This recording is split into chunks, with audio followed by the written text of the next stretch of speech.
Welcome back to the show. Let's get into college football, where fall camp's on the horizon, and soon a new college football season will be upon us. EA Sports releasing the toughest places to play for its new video game, and number one was Tiger Stadium in Baton Rouge, home of the LSU Tigers, which was ranked number 3 in last year's game. All right, let's bring in Damien Harris, who's been known to tout some scores on Instagram, also the perfect guy to break it all down. So we're going to talk about the top 10 specifically here in this block, Damien. Number one, Tiger Stadium. How are you with that moniker and that designation for this year?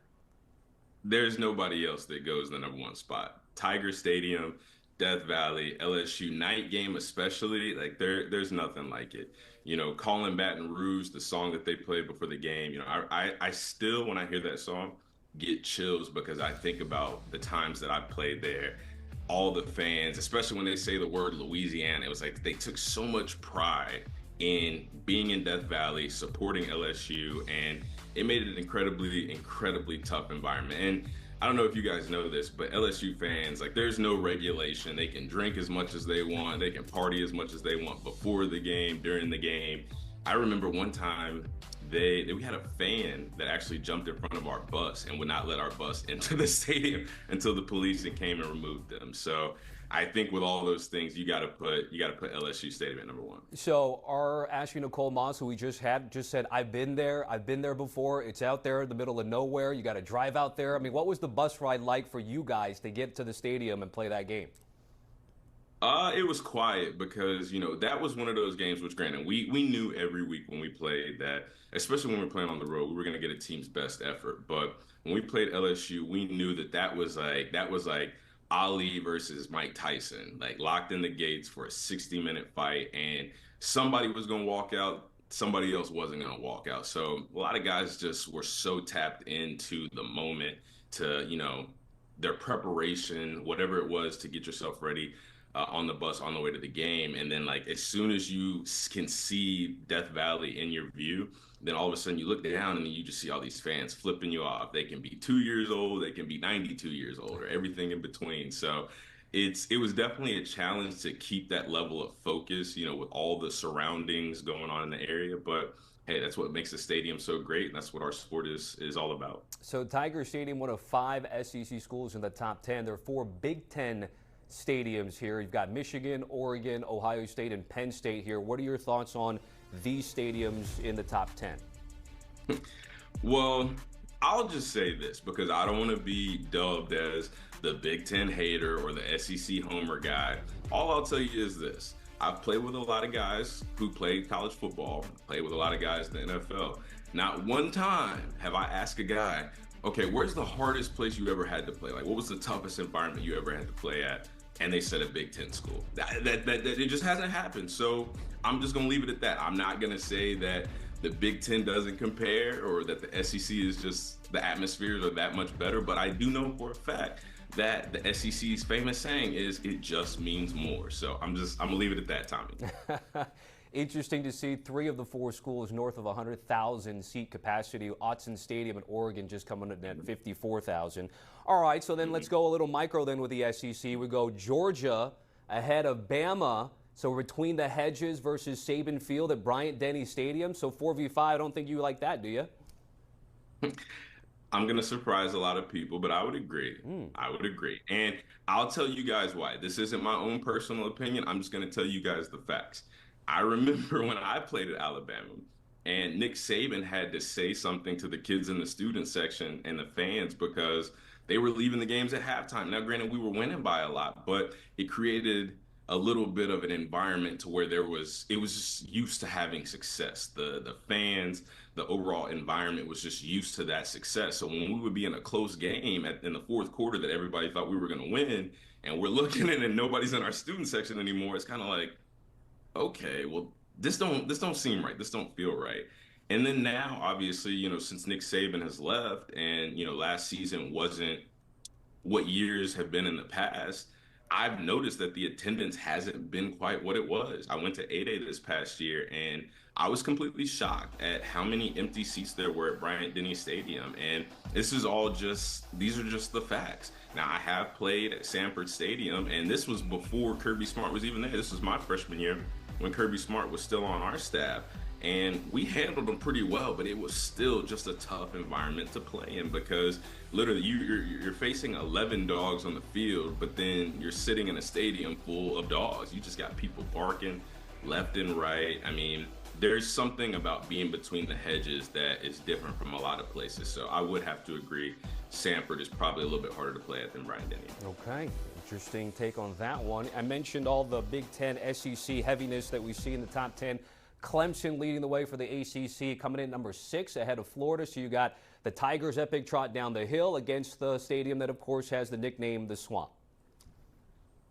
Now, this was a tough one, right? Because now neither place have I played at, but I've been in both environments for a game, and they're both electric. I mean, the run down the hill, like, that is one of the coolest things I've seen in all of college football. Like, granted, I never wanted to go to Clemson, but I was always like, it'd be cool to do that once or twice. It would be. But then you've got the Swamp, which has just so much history. And obviously the program hasn't been where they want it to be the past couple of years. But at the end of the day, they've still got some of the most loyal fans, some of the most locked in fans, whether the season's going well, whether the season's going bad. I mean, I think we can look at the Florida team from last year and say that the fans didn't give up, the players didn't give up, Billy Napier didn't give up. I mean, it's all a part of the togetherness that is the University of Florida, and then they pour that all into the Swamp. So if I had to choose one, I would probably go with Florida just because they're in the SEC.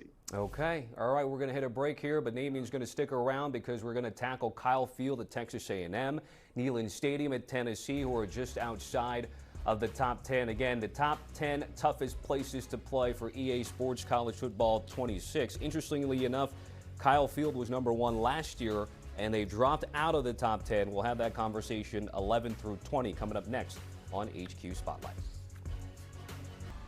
All right, let's continue the conversation with EA Sports' College Football 26's toughest places to play. Our attention now turns to schools 11 through 20, which is led by home sites at Texas A&M and Tennessee. You can see 20 there, Rice-Eccles Stadium in Utah, closing out this particular list. Back here with Damien Harris, I'm Tommy Tran. So before we get to the next set of schools here, it's interestingly enough, like I had mentioned in the tease, Damien, that Kyle Field at Texas A&M was number 1 last year. They're 11 this year. What do you think the thought process and some of the methods to the madness of putting this list are together like when you looked at sort of the top 25 toughest places to play? Well, based on Texas A&M being 11, I have no idea what the criteria is because Texas A&M, Kyle Field, automatic top 5 place, whether it's the tradition, the war chants, the fact that it's one of the biggest stadiums, the fact that it's built straight up. So it's like 105,000 people are looking down on you and cheering down on top of you. Like they do so many things to make the games hard. They're always a talented team, so they always have things to cheer for. So to me, I'm not really sure because when you talk about crowd noise, when you talk about disrupting communication as far as, you know, if I'm standing in the backfield with Tua or Jalen Hurts not being able to hear them, Texas A&M is the first place that comes on my mind. I actually did a podcast last year where I said I thought that Kyle Stadium was the hardest place to play. After a little bit of thought, I would give it to Death Valley, but Texas A&M is very, very close. Yeah, it's interesting. You always watch it, the military aspect that they have, just the vibe that you can see. At least on TV, it seems like there. And I got a couple buddies that go out there at least a game a year, and they certainly mark it on their calendars to get it done. How about over in Knoxville? Neyland Stadium certainly see enough orange. They certainly represent Tennessee and the Vols well, don't they? Are you talking about the garbage truck convention? Is that what you're talking about? No, listen. All hatred aside, Neyland Stadium is a very tough place to play. Now, I will say it was never too tough for us because usually our fans were smoking cigars in the stands by middle of the third quarter while all the orange was starting to bleed out. But at the end of the day, like Tennessee is one of the most passionate fan bases across sports, not even just football. I mean, you look at basketball, baseball, like every sport, they are ride or die for the Vols. You can't get that orange and white checkered pattern out of your head. And again, when I talk about things like disrupting communication, making sideline adjustments challenging because you can't even hear the coaches that are right in front of your face talking to you, Neyland Stadium is absolutely one of the toughest places to play. What about the other three between Auburn, South Carolina, and Texas? Any of those three stand out to you? Auburn, Definitely Auburn because I lost to Auburn at Auburn, so I would definitely won't forget that. But you know, Auburn is one of those places that I guess maybe if you're just Alabama, it has just an eerie vibe. I remember walking into that game before we lost to Auburn at Auburn, and I thought to myself, this don't feel right. Something about being here, the fans were already there. They had some inappropriate signs and inappropriate gestures, all kind of things. And I was just sitting there to myself like, man, this don't feel right. I don't know if we got it today. And sure enough, we lost. So I don't know if it's the Alabama Auburn voodoo or if it's that big ginormous jumbotron that they just put in a couple years ago. The fans are obviously very passionate, especially when you're playing your cross-state rivals. So Auburn was never an easy place to play, and I'm definitely glad I don't have to go back to Jordan-Hare anymore. Our producer's asking about South Carolina. What are your thoughts on where the Gamecocks play?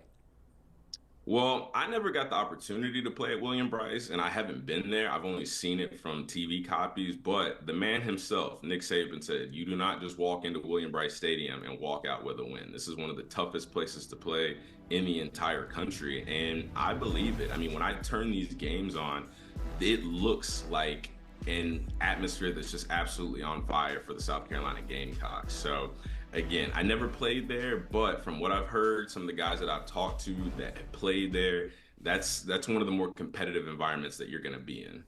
So Doak Campbell Stadium's an interesting one because Florida State, obviously, they like you're kind of smiling right now. So what are your thoughts on them let me be serious. In the top 20, Florida State Seminoles?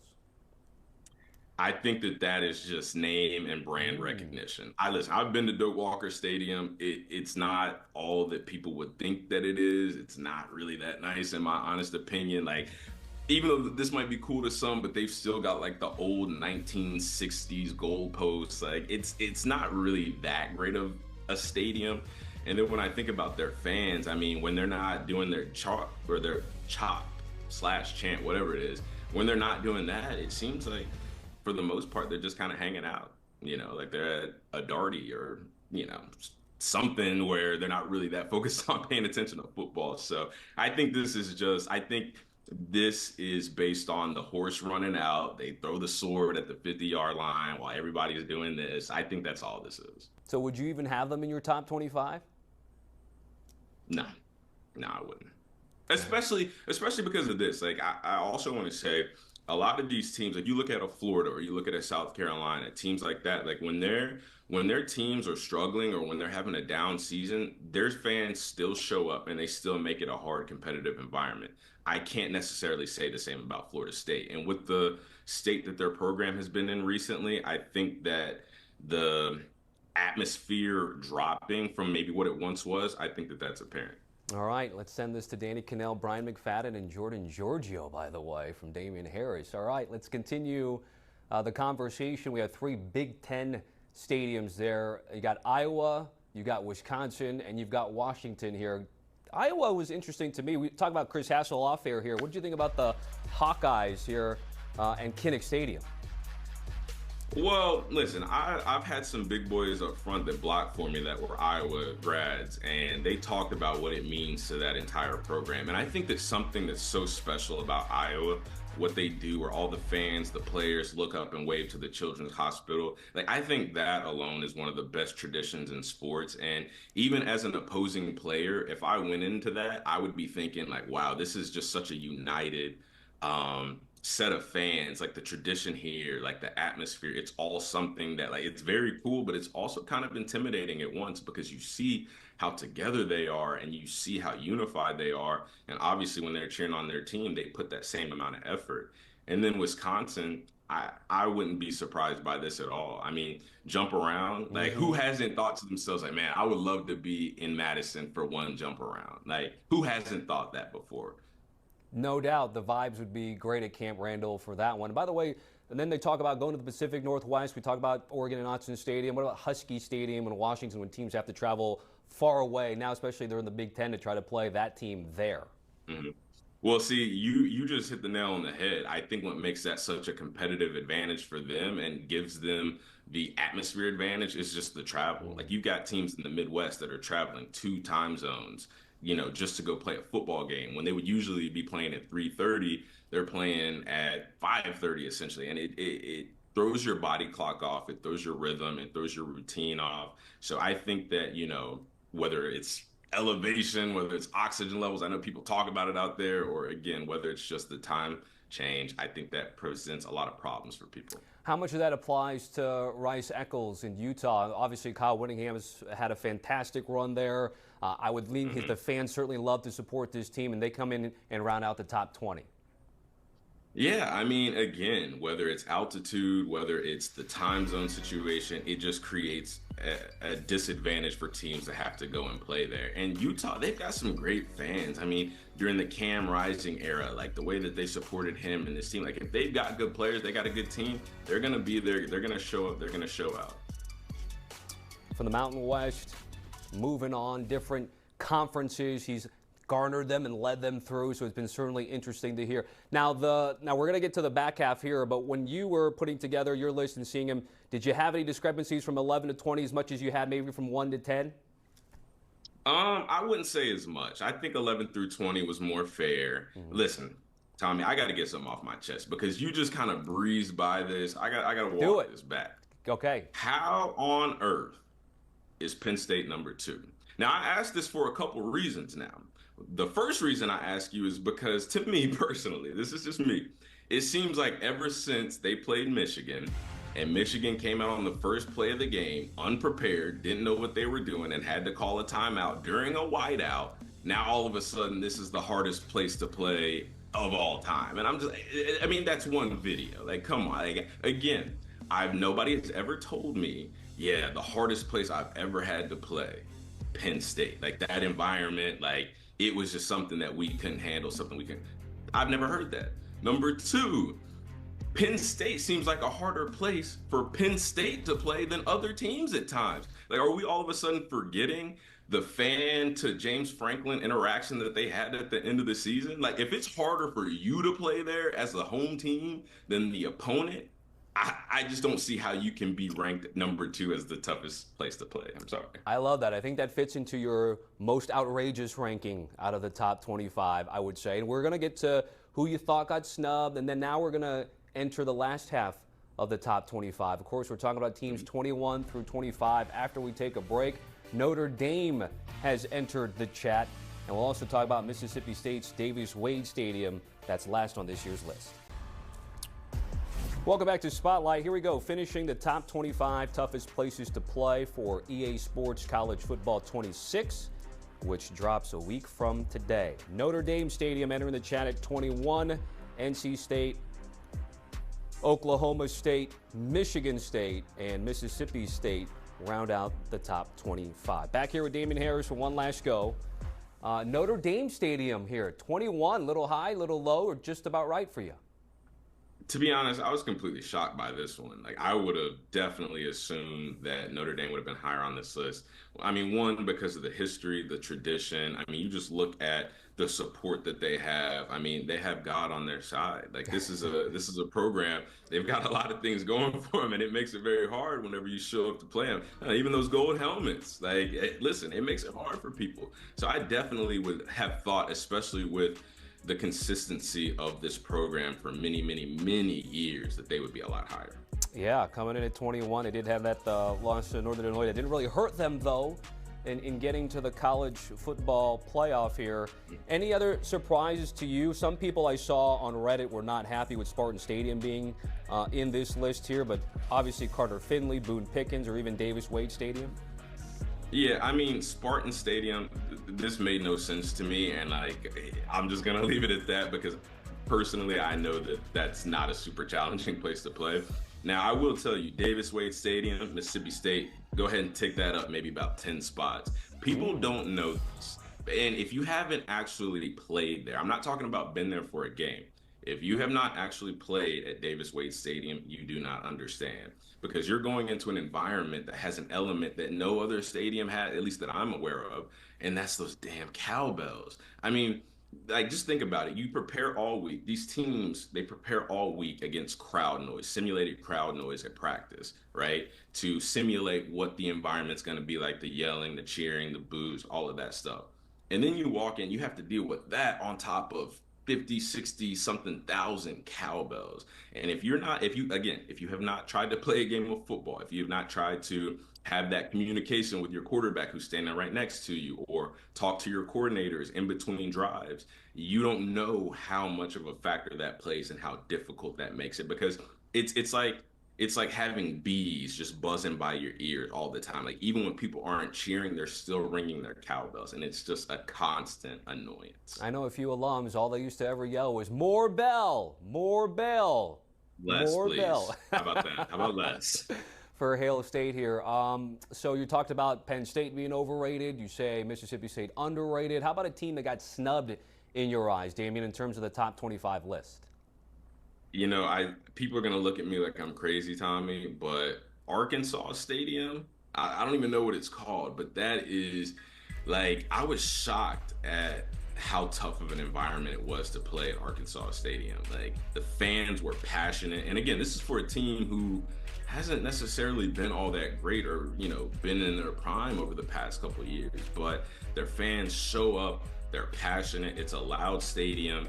Again, if I remember correctly, the benches and the first row of the stadium are not separated by much, so the fans are right on top of you. They can basically reach out and touch you, and I'm sure you can imagine how problematic that can be, especially with a team full of guys that are ready to compete at the highest level. So it's just another aspect of something that can knock you off your game, something that can become a distraction and take your focus away from going on the field and doing your job. So I'm going to put you on the spot a little bit here. Do you remember the toughest non-SEC venue that you ever had to play? Toughest non-SEC.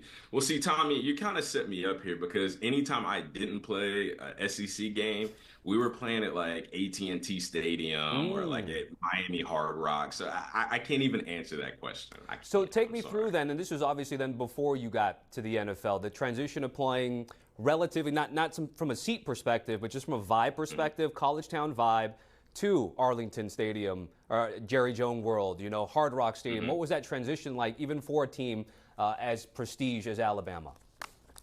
Well, it was tough because you walk into an NFL stadium and the game automatically feels different. I mean, you go from walking into, Rebel Stadium at Ole Miss or the Swamp in Florida, and then all of a sudden you're walking into an NFL stadium and you're looking around. And at that moment, you kind of forget that you're there to play a game, and you get more so caught up in the fact of, wait, so when I achieve my dreams, this is what it's going to feel like. Like, I haven't made it there yet, but I've got the opportunity. So then you start thinking about Sundays, but then you got to check back in and remember, wait a minute, I got a game to play. There's a dude that's going to be lining up across from me and trying to bloody my nose and knock my teeth out. So at the end of the day, you gotta refocus. But it's definitely different. That college town atmosphere where, people are lined up in the streets, lined up in front of the entrance. Whereas going into an NFL stadium where it's more business like, I would even say dream like. I don't know if that's a good way to say it, but it feels like a dream, and it's definitely different feelings. Did that then help you and your teammates when you got to a New Year's Six bowl or a CFP game that would be in one of these stadiums? Oh, absolutely. Because again, once you go and refocus yourself, recalibrate yourself, and stop focusing on the fact of, okay, well, I want to be playing here on Sundays. Well, then you think of it as an opportunity, like, okay, well, if I'm playing in an NFL stadium, I guarantee you there's going to be some NFL executives here. I guarantee you there's going to be some NFL scouts and coaches here. There might even be some NFL players here, because some of them who, if we're in the Hard Rock, who play for Miami, they probably played for Alabama or whoever team we're playing for. So with all the talent that we had, all the guys that did eventually make it to the next level and play on Sundays, that was just like, that was like hanging meat in front of a lion right there. You got hungry dogs at that point. You can't contain them. Again, the game drops next week. This is the second year of the revamped franchise, which we missed for so many years. The Stadium Pulse thing, Damien, is pretty cool in terms of, depending on where you're at and the team you're playing, you might not see the play clock here. Just from a game playing perspective, how excited are you to seeing that feature again there this year? Man, I'm stoked, just because I think they did such a great job with this game and making it realistic, making the outside elements, i.e. the stadium, the fans, as much of a part of a game as they can. Like, anytime I play NCAA now, if I'm playing with one of my friends and they're like, okay, I'll send you a game invite. I'm like, no, I'm going to send you the game invite. That way you got to come to my house. And whenever it's loud and it's third down for you, you're not going to know which receiver is which button. You're not going to know who to throw it to. You're going to push a button, throw a pick. I'm going to take it to the house for 6. And now I'm already up on you. So I think like I said, I think they did a great job with making this game realistic. And I'm super excited to see, how much more realistic they make it with this next edition. They got the weather. They got some snow games that they've been touting on some of the early gameplay teasers. So it'll be interesting to see once people are able to get their hands on it. By the way, before we wrap things up here, we do have, again, your top 5 that you've given us here. That's a little bit different, of course. We already know how you feel about Penn State. But here we go. Damien, LSU, Georgia, Texas A&M, Tennessee, and Mississippi State.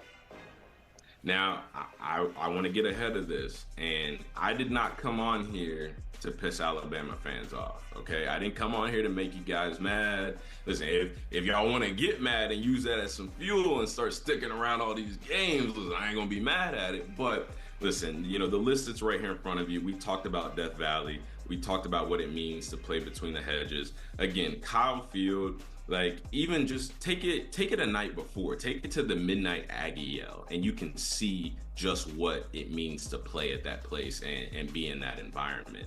Obviously, we know the orange and white garbage truck convention is popular. They're very supportive, and they're through and through for their Vols, so I can't knock them. And again, Mississippi State, listen, those cowbells, nobody else can understand. If you haven't stepped on that field to play football and listen to those cowbells, I can't explain it to you any more than just you don't know what you don't know. Has there been one post-playing days that you arrived on that stadium and on that field and really enjoyed as more of an analyst post-college playing career? Let me think about this, Tommy. That's a good question. I would probably say the Swamp. Just because, again, I never played there. I never had the opportunity to be there. But even I wasn't there as an analyst or a sideline reporter or anything, but just being there for the game and being there for, seeing what the environment is all about, like, it really opened my eyes because, without being there, I didn't really know what I didn't know. But being there, being in the atmosphere, seeing everybody doing the chomp, seeing how, again, people still supported this team even when they weren't on their best leg, like, that really, to me, that's what makes a stadium tough to play. When a team isn't necessarily playing their best, when they're not in the middle of their prime, when they're not winning championships consistently, but they've just got a full, packed out, sold out stadium, whether it's cowbells, whether it's barking dogs, whatever the case may be, they still show up. They still provide energy and a spark for their team and help them play better. Like, to me, that's what defines a tough place to play. Damien, great stuff. Have a happy holiday. Can't wait to have you back here in the building once football comes around. Thanks for talking a little bit of video games here on HQ Spotlight. Again, taking a look at his top 5 toughest places to play. And once again, he said, hey, Crimson Tide fans, you're mad at me, come at me, but Alabama not in my top 5.